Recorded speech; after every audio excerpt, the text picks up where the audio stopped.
So to play order numbers, tap on start game. And the whole point of this game is you tap on the numbers from lowest to highest before the timer runs out. In my case, 67 is the lowest, and then we have 71 and 99.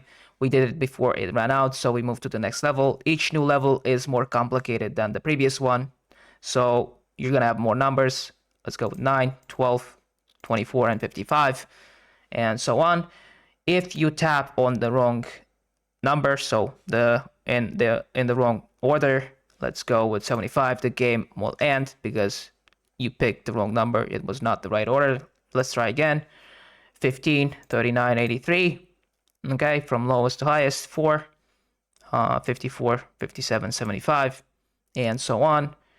And if you fail to complete the order before this timer runs out, let's say you have 1, 40, 50, 83, but you don't manage to tap on the last number, the game ends and you're gonna get the points from your completed rounds. But yeah, that's it.